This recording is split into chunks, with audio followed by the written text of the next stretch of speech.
Bismillah.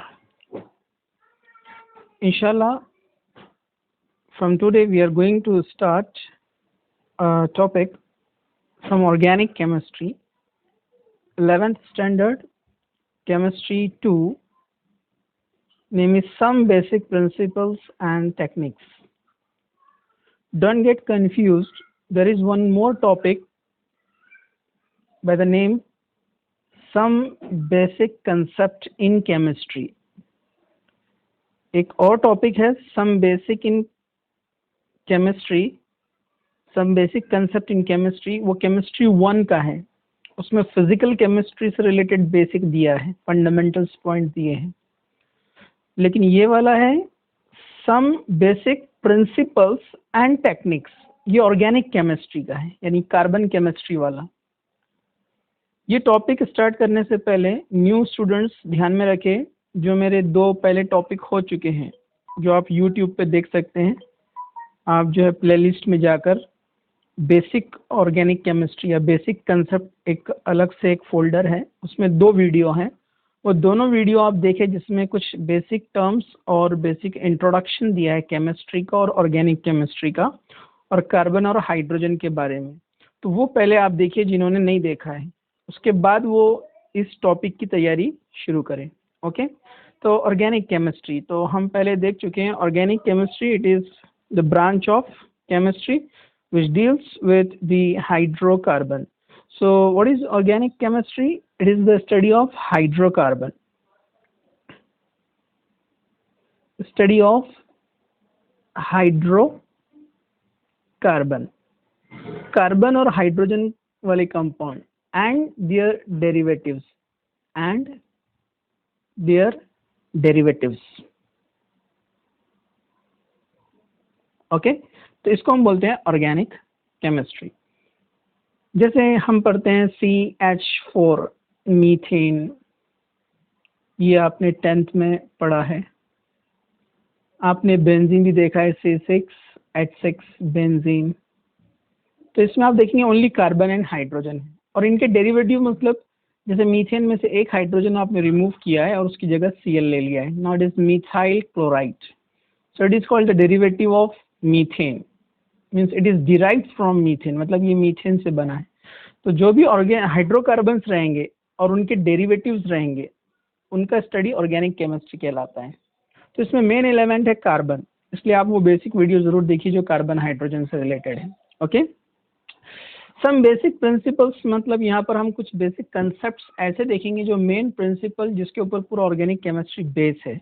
और ये जो टेक्निक वाला पार्ट है ये NCERT में लास्ट में दिया है और आपके जो स्टेट बोर्ड की जो बुक है यानी हमारे जो महाराष्ट्र की बुक है उसमें टेक्निक वाला पार्ट पहले दिया है। हालांकि वो सही नहीं है क्योंकि ये इसमें कुछ टर्मिनोलॉजी से आपको तब तक नहीं समझेगी जब तक आपका ये बेसिक वाला पार्ट नहीं होता है।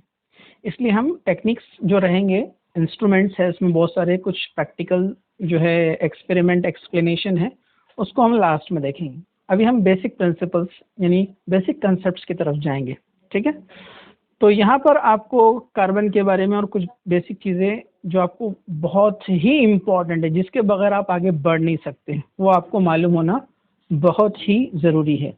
तो जैसे मैंने कार्बन का इंट्रोडक्शन दे दिया है, आप प्लेलिस्ट में बेसिक कंसेप्ट में जाकर उस वीडियो को देखिए जो पहले जो है सेंड किया जा चुका है। ओके मेरा जो चैनल है अरशद खान BCA, आप उस पर जाइए, वहाँ पर प्लेलिस्ट में बेसिक कंसेप्ट में आपको मिल जाएगा। ओके नाउ अब यहाँ पर जो है कार्बन, ये हमारा मेन एलिमेंट है, carbon and hydrogen organic chemistry के लिए। Okay there are more than 50 million organic compound, इसलिए ऑर्गेनिक केमिस्ट्री को सेपरेट रखा गया है। कार्बन वाले कंपाउंड 50 मिलियन से भी ज़्यादा है and every year new 50,000 compounds has discovered.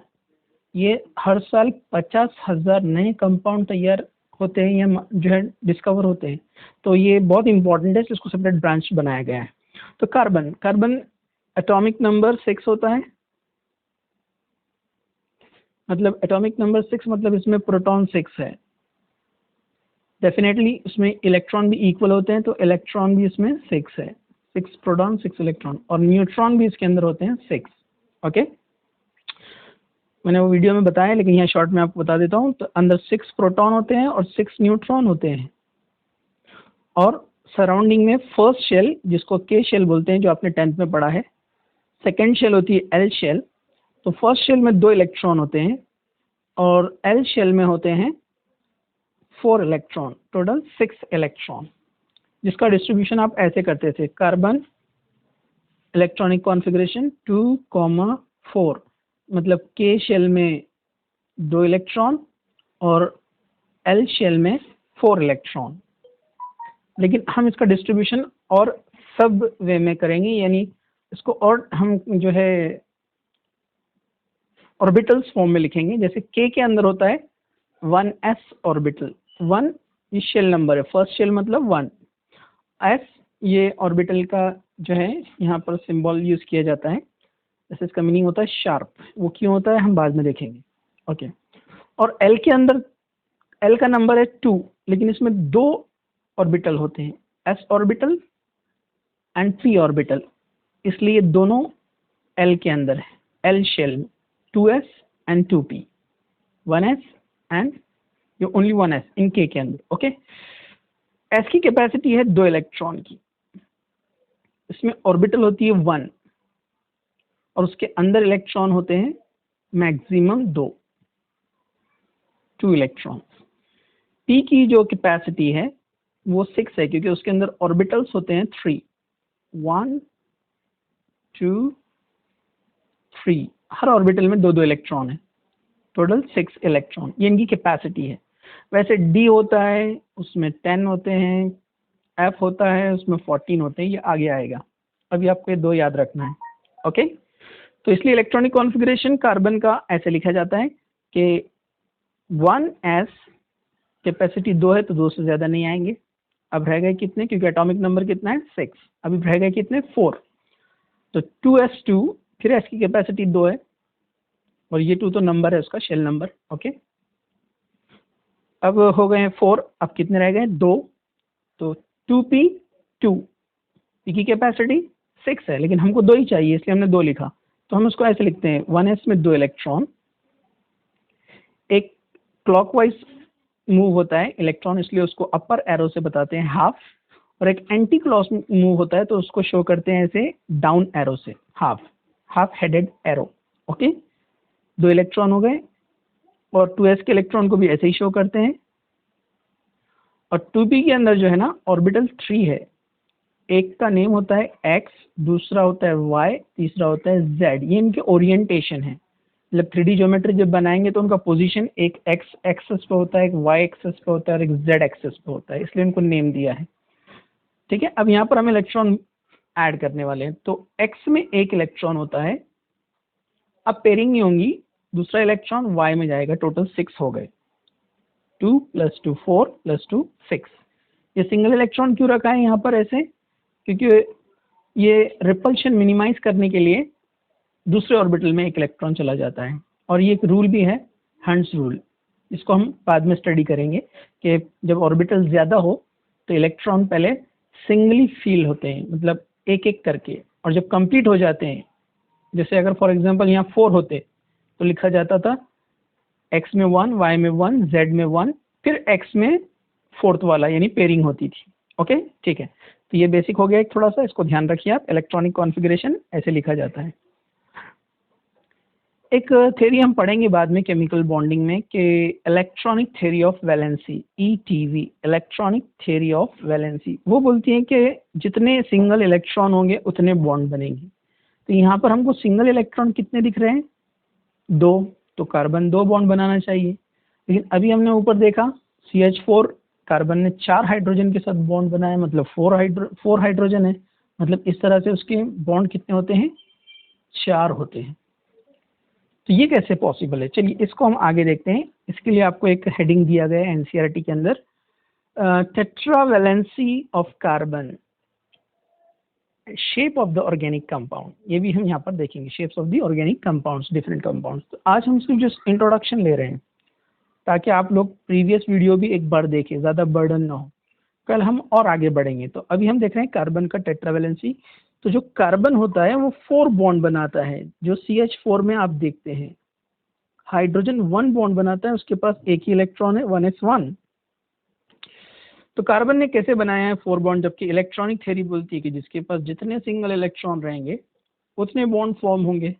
लेकिन यहाँ तो 2 ही इलेक्ट्रॉन थे, जैसे अभी हमने देखा कार्बन 1s2 दोनों पेयर्ड है, 2s2 ये भी पेयर्ड है, एंड 2p2 ये 1 एंड 2 XYZ। तो यहाँ पर 2 ही है सिंगल इलेक्ट्रॉन, तो 2 ही बॉन्ड बनाना चाहिए इसने, लेकिन यहाँ बनते हैं 4 bond. Actually this is the ground state electronic configuration, ground state electronic configuration of carbon. इसमें एक्साइटेशन होता है, और एक्साइटेशन कैसे होता है, एक्चुअली जब कोई एटम्स या मॉलिक्यूल्स एक दूसरे के करीब आते हैं, दे लूजेस एनर्जी, और वो एनर्जी इलेक्ट्रॉन गेन करते हैं। तो ये यहाँ पर जो 2s का एक इलेक्ट्रॉन है वो एनर्जी गेन करके जंप करता है Z के अंदर, हाफ एरो से बताते हैं एक इलेक्ट्रॉन को मूव करते हुए, ठीक है। तो इसको एनर्जी कहाँ से आई, जब 2 एटम्स या मॉलिक्यूल्स नजदीक आते हैं तो वहां से एनर्जी रिलीज होती है, और वो एनर्जी ये इलेक्ट्रॉन लेकर जंप करता है। अब उसने एनर्जी क्यों लिया है, क्योंकि आपने स्कूल में पढ़ा है कि जो न्यूक्लियस से नजदीक होते हैं उनका एनर्जी कम होता है, जो न्यूक्लियस से दूर जाते हैं शेल्स, उनका एनर्जी बढ़ता जाता है। इसलिए आगे वाली शेल में अगर इलेक्ट्रॉन को जंप करना है तो उसको ज्यादा एनर्जी चाहिए, जो उसको आउटर यानी आउटसाइड से मिल रही है, ओके। तो वो एनर्जी उसको वहां पर मिल गई, तो इसलिए यहाँ पर न्यू कॉन्फ़िगरेशन तैयार होता है कार्बन का, जिसको बुलाया जाता है excited state electronic configuration, excited state electronic configuration. इसमें क्या होगा, 1s2 एज इट इज रहेगा, क्योंकि इसको निकालने के लिए एनर्जी बहुत ज्यादा चाहिए जो यहाँ अवेलेबल नहीं है, इसमें चेंज नहीं आया है। 2s1 हो गया, क्योंकि यहाँ का इलेक्ट्रॉन एनर्जी लेकर आगे चला गया, तो यहाँ एक ही इलेक्ट्रॉन रह गया, ओके। अब ये 2p3 हो जाएगा, x में एक, y में एक और z में एक, x y z। तो यहाँ पर अब अनपेड इलेक्ट्रॉन हमको कितने मिल गए, यहाँ पर अनपेड इलेक्ट्रॉन यहाँ पर हो गए 4।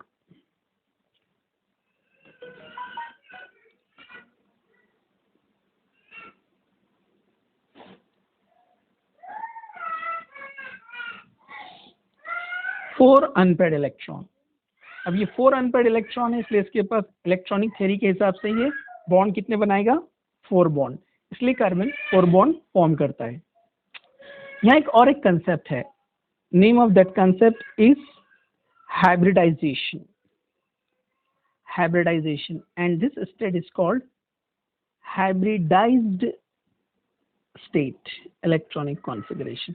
इसमें क्या होता है, जो नियरली इक्वल एनर्जी वाले हैं उनमें मिक्सिंग होता है, मतलब ये 2s का एक ऑर्बिटल और ये p के 3 ऑर्बिटल मिक्स हो जाते हैं, और मिक्स होकर वो न्यू ऑर्बिटल फॉर्म करते हैं।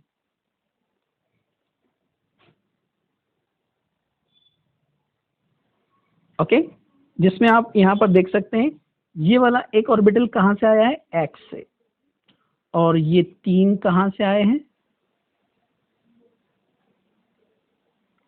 p से। You can see here, okay. ये एक आया है s से, और ये 3 कहाँ से आए हैं, p से। 1 ये s से आया है, और ये x y z। नाउ अब ये ऑर्बिटल मिक्स हो गए, और ये जो मिक्सिंग होती है इससे न्यू ऑर्बिटल फॉर्म होते हैं। जैसे 2s का एनर्जी अलग होता है और p का एनर्जी अलग होता है, लेकिन जब ये मिक्स होते हैं तो इनका एनर्जी इक्वल हो जाता है सबका। जैसे किसी के पास 10 रुपीज़ है, किसी के पास 20 है, और एक के पास 20 है, और एक के पास 50 है। इनको कलेक्ट कर लिया तो टोटल कितना हो गया, 100। सबने अलग अलग कंट्रीब्यूशन दिया है, लेकिन बाद में सबको इक्वली डिवाइड कर दिया गया है, 25 25 25 25।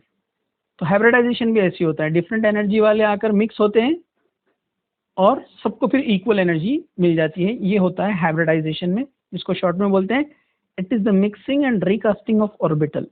It is the mixing and recasting of orbitals. Okay, mixing and recasting of the orbitals. तो हाइब्रिडाइजेशन में 4 इलेक्ट्रॉन होते हैं, जिसकी वजह से 4 इक्वल बॉन्ड फॉर्म होते हैं, CH4, जिसको हम शो करते हैं ऐसे। अब यहाँ पर ये बॉन्डिंग हुई कैसे? ठीक है, कार्बन के 4 इलेक्ट्रॉन थे, हम आगे चल के इसको देखते हैं। यहाँ पर ऐसे कि कार्बन के पास यहाँ पर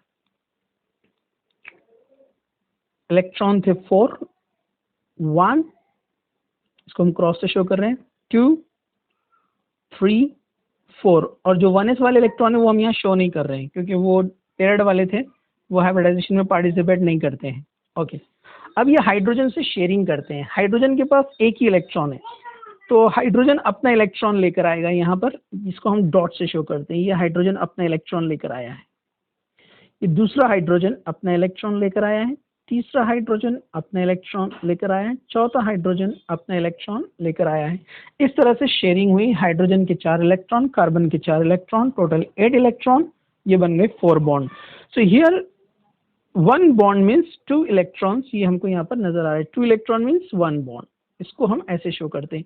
यहाँ पर ये 1 हाइफन का जो साइन या डैश का साइन जो आपको दिख रहा है, इसका मतलब यहाँ 2 इलेक्ट्रॉन है, जिससे एक बॉन्ड बना है, और 1 इलेक्ट्रॉन कार्बन ने दिया है, 1 हाइड्रोजन ने दिया है। मतलब यहाँ पर जो शेयरिंग हुई वो इक्वल शेयरिंग है, और जहाँ इक्वल शेयरिंग होती है उस बॉन्ड को बोलते हैं covalent bond. Bond which is formed by equal sharing of electrons. जो इक्वल शेयरिंग से बॉन्ड बनाते हैं उनको कोवेलेंट बॉन्ड बोलते हैं। इसके भी टाइप्स हम आगे देखेंगे। तो इस तरह कार्बन यहाँ पर बनाता है 4 बॉन्ड्स। अब इसमें कंसेप्ट आता है कि शेप्स कैसे बनते हैं, मतलब सिग्मा बॉन्ड क्या होता है, पाई बॉन्ड क्या होता है, फिर डबल बॉन्ड कैसे होता है, ट्रिपल बॉन्ड कैसे होता है। इंशाल्लाह हम इसको कल देखेंगे नेक्स्ट लेक्चर में। अभी आपका काम ये है कि इससे पहले वाले जो 2 वीडियोस जो यूट्यूब पे हैं बेसिक कंसेप्ट्स में, प्लेलिस्ट में जाइए आप, अरशद खान BCA में। उसके बाद उसको देखने के बाद इसको आप देखिए, उसमें पूरा इंट्रोडक्शन दिया है केमिस्ट्री का। उसके बाद आप इस टॉपिक में कदम रखिए तो आपको ये क्लियर हो जाएगा। फिर हम आगे बढ़ते हैं और कुछ बेसिक और इम्पोर्टेंट चीज़ें हम कल देखेंगे इंशाल्लाह। ओके, जज़ाकल्लाह खैर, अस्सलाम वालेकुम।